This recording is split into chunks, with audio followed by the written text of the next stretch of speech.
l'histoire d'un homme qui se réveille amnésique. Il ne reconnaît absolument pas le lieu dans lequel il se trouve. Il n'a aucun souvenir de son passé, ni récent, ni lointain. Et il n'arrive pas non plus à se remémorer qui il est. Donc ça, c'est vraiment une question existentielle assez angoissante pour le héros du roman.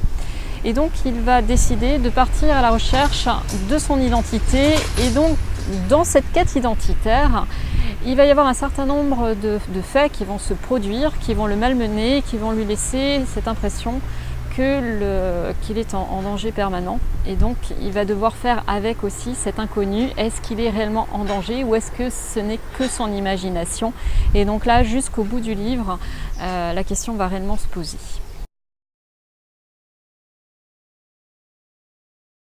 Là, en l'occurrence, le premier challenge, c'était de réintroduire un personnage de mon premier roman, donc qui s'intitule Les Amants de Lumière, dans cette seconde histoire. Alors, les deux n'ont rien à voir, elles peuvent se lire complètement indépendamment. Les gens qui ne connaissent pas Les Amants de Lumière ne percevront pas de différence, mais pour ceux qui ont lu le premier livre, voilà, il y aura un personnage, ah tiens, celui-là il me dit quelque chose. Et donc voilà, d'arriver à relier ces deux histoires alors qu'il n'y a a priori pas de lien entre les deux.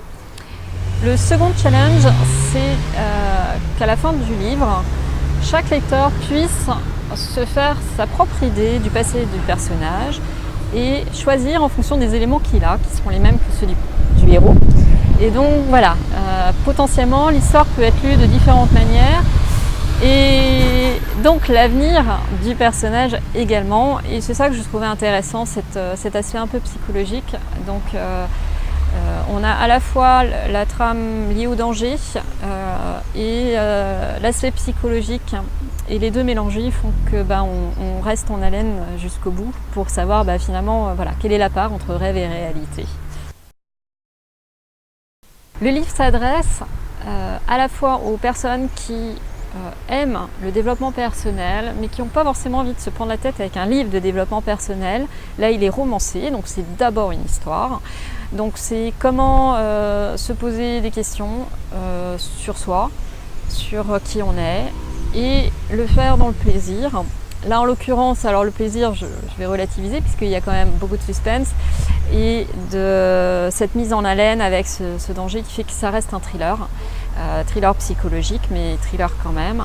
Et donc voilà, il y a pour chacun, pour ceux qui aiment les thrillers, pour ceux qui aiment le développement personnel, mais surtout et avant tout pour ceux qui aiment les histoires.